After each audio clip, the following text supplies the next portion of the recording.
ہر انسان دا اللہ تعالیٰ کے نال ایک الگ تعلق ہے، اور یہ جڑا انسان دا اللہ تعالیٰ کے نال تعلق جڑتا ہے یا بنتا ہے یا ہوتا ہے، اس کا تعلق انسان کے ایمان کے نال ہوتا ہے۔ اللہ تعالیٰ کے نال ساڈا تعلق ہے، اس تعلق کے 3 درجے نے۔ انہاں وچ جڑا پہلا درجہ ہے، خالق کائنات نے ارشاد فرمایا من ارادنا ارادناہ، جیڑا بندہ ساڈا ارادہ کرتا ہے اسی بھی اوندا ارادہ کرنے ہیں۔ یہ سب تو پہلا تعلق کا درجہ ہے۔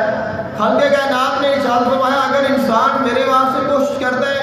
تو میں بھی اندے واسطے کوشش کرنا وا، یعنی انسان یہ کوشش کرتا ہے کہ میں اللہ کے قریب ہو جاواں، خالق کائنات نے فرمایا میں اندی اس کوشش نو کامیاب کرنا وا،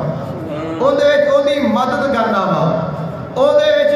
اس نو میں خود اس دی رہنمائی کرنا وا اور اس دے واسطے رستہ آسان بنانا وا۔ انسان اگر میرے اپنا تعلق جوڑن دی کوشش کرتا ہے تو میں اس پہلے اس تعلق نو جوڑ دینا وا۔ فرمایا کہ جو سادہ ارادہ کرتا ہے اسی اوندا ارادہ کرنے ہیں۔ تو ثابت ہویا کہ جب تک انسان کا ارادہ نہ ہوئے تب تک اللہ بھی ارادہ نہیں فرماتا۔ خالق کائنات نے فرمایا ان اللہ لا یغیر ما بقوم حتی یغیروا ما بانفسہم، کہ جب تک انسان خود اپنے آپ کو یا کوئی قوم اپنے آپ کو بدلن کی کوشش نہیں کرتی، اللہ بھی انہاں دی حالت نہیں بدلتا۔ جب تک انسان خود اپنی حالت بدلن کا خیال نہ آئے تب تک اللہ تعالیٰ بھی انہاں دے حالات نہیں بدلتا۔ لیکن جدو انسان ارادہ کر لے کہ میں اپنے حالات بدلنے نے، خالق کائنات نے فرمایا پھر میں انہوں نے بدل دینا، چاہے وہ انسان دے ظاہری حالات ہون، چاہے وہ انسان دے باطنی حالات ہون، چاہے وہ انسان دے ایمان دی حالت ہوئے، چاہے وہ انسان دی اللہ تعالیٰ کے نال تعلق دی حالت ہوئے۔ تو خالق کائنات نے فرمایا جدوں کوئی انسان ساڈا ارادہ کرتا ہے تو اسی بھی اوندا ارادہ کرنے ہاں، یعنی اگر وہ ساڈی طرف آتا ہے تو اسی بھی اپنی رحمت اندے سامنے بچھا دینے ہاں۔ حدیث قدسی ہے، حضور آقا دو عالم صلی اللہ علیہ وآلہ وسلم نے ارشاد فرمایا، اللہ تعالیٰ ارشاد فرماتا ہے جدوں کوئی انسان میری طرف رجوع کرتا ہے تو میں ان دی طرف رجوع کرنا ہوں۔ خالق کائنات نے قرآن پاک کے ارشاد فرمایا فاذکرونی اذکرکم، جدوں میرا بندہ میرا ذکر کرتا ہے تو میں ان کا ذکر کرنا وا، یعنی جدوں مینوں یاد کرتا ہے تو میں بھی اس کو یاد کرنا وا۔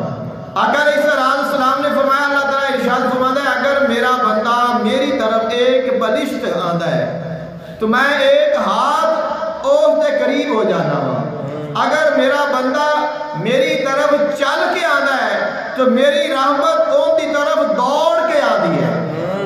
اور فرمایا کہ جب انسان میری طرف چلتا ہے اور میری طرف کوشش کرتا ہے، فرمایا پھر اگر میرے کو وہ پناہ منگتا ہے میں انہوں پناہ عطا کرنا وا، اور اگر وہ میرے کو کوئی سوال کرتا ہے تو میں ضرور عطا کرنا وا۔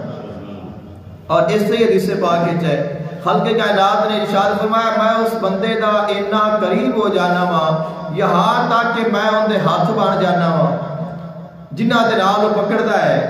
میں ان دے پیر بن جانا جنہ دے نال وہ چلدا ہے،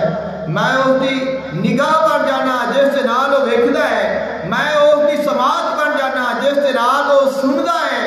میں اس دی زبان بن جانا جس دے نال وہ کلام کرتا ہے۔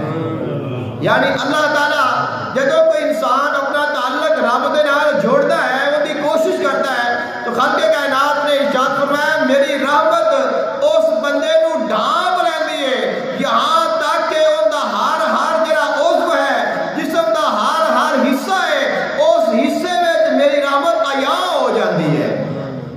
یعنی اس دی گفتگو دے وچ جو اس دے چلن دے وچ جو اس دے پکڑن دے وچ جو اس دے سنن دے وچ جو اس دے ویکھن دے وچ اللہ تعالیٰ دی جڑی رحمت ہے وہ شامل ہو جاتی ہے۔ خالق کائنات نے فرمایا ان رحمت اللہ قریب من المحسنین، جڑے احسان کرن والے نے اللہ دی رحمت انہاں دے قریب ہو جاتی ہے، یعنی جڑا اللہ دی رضا واسطے چل پیندا ہے اللہ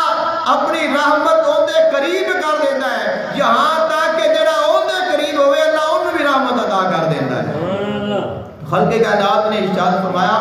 من ارادنا ہو، بھی ان کا ارادہ کر لینے.